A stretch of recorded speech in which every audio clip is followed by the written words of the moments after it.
Hello students, मैं हूं बाबर मुमताज़ और आप देख रहे हैं E school only for YouTube channel. तो स्टूडेंट्स, आज का हमारा टॉपिक है मास ऑफ अर्थ।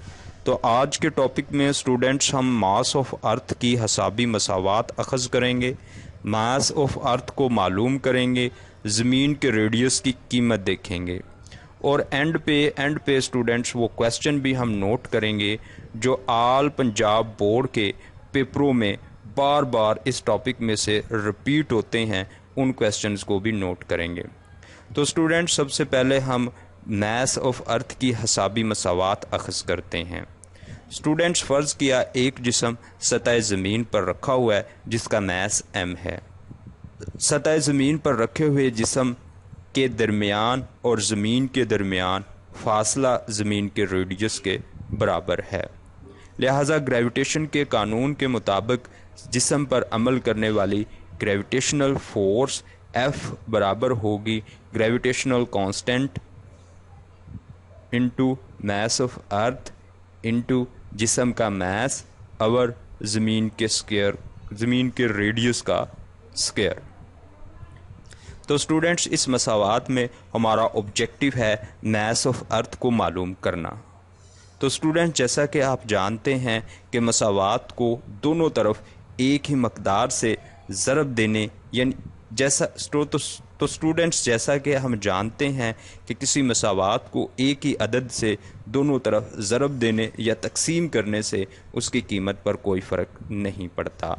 तो लिहाजा इस मसावात में दोनों तरफ आर स्क्वायर से ज़रब देने से तो हमारे पास मसावात बन जाती है F R square is equal to gravitational constant mass of earth ज़रब ज़मीन का मास ऑफ अर्थ ज़रब जिस्म का मास। तो स्टूडेंट्स, जैसा कि हम जानते हैं ज़मीन किसी जिस्म को उसके वज़न के बराबर ग्रेविटेशनल फोर्स से अपनी जानिब खींचती है। तो लिहाजा एफ़ बराबर होगा जिस्म के वज़न के और जिस्म का वज़न बराबर होगा जिस्म का मास ज़रब ग्रेविटेशनल एक्सेलरेशन के।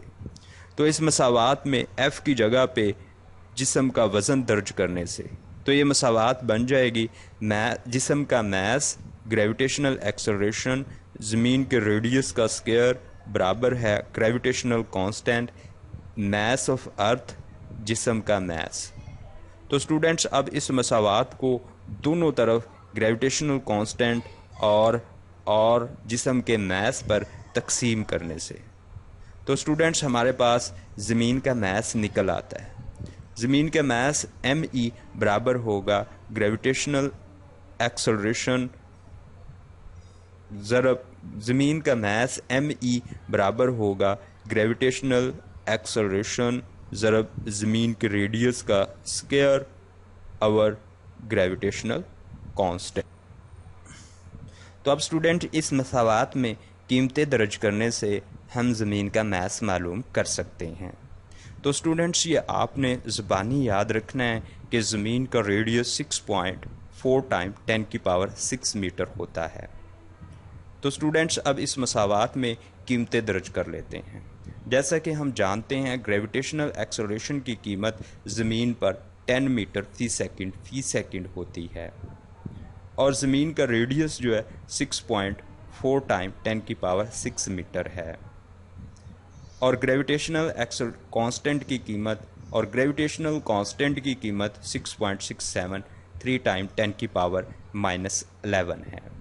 तो स्टूडेंट्स, ये सब वेरिएबल्स की कीमत दर्ज करने के बाद जब हम कैलकुलेशन करते हैं तो कैलकुलेशन करने के बाद मास ऑफ अर्थ निकल आता है और मास ऑफ अर्थ जो है 6.0 टाइम 10 की पावर 24 kg आता है।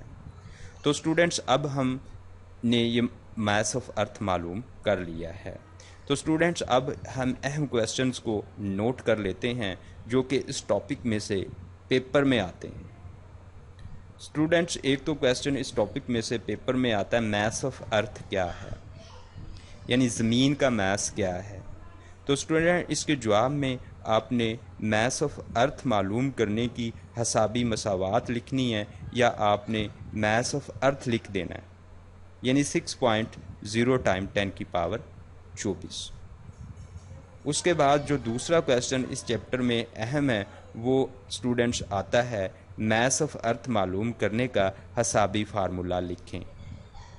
تو آپ نے اس کے جواب میں میس آف ارتھ معلوم کرنے کا حسابی فارمولا ME=GR² اور گریویٹیشنل کانسٹنٹ لکھ دینا ہے. اس کے بعد اسٹوڈنٹس اس ٹاپک میں جو اہم کویسچن ہے پیپر میں آتا ہے وہ ہے زمین کے ریڈیوس کی قیمت کیا ہوگی یا کیا ہے. تو آپ نے اس کے جواب میں لکھنا ہے 6.4 × 10⁻²৪. تو student thank you for watching. تو اگر آپ لوگوں کو یہ ویڈیو پسند آئی ہے اور زمین آف میس معلوم کرنے کی حسابی مساوات سمجھ آ گئی ہے تو پلیز ہمارے چینل کو سبسکرائب کریں اور بیل کے بٹن پر کلک کریں تاکہ جب بھی ہم نئی ویڈیو اپلوڈ کریں آپ لوگوں کو نوٹیفیکیشن آ جائے اور آپ لوگ جو ہے وہ ہمارے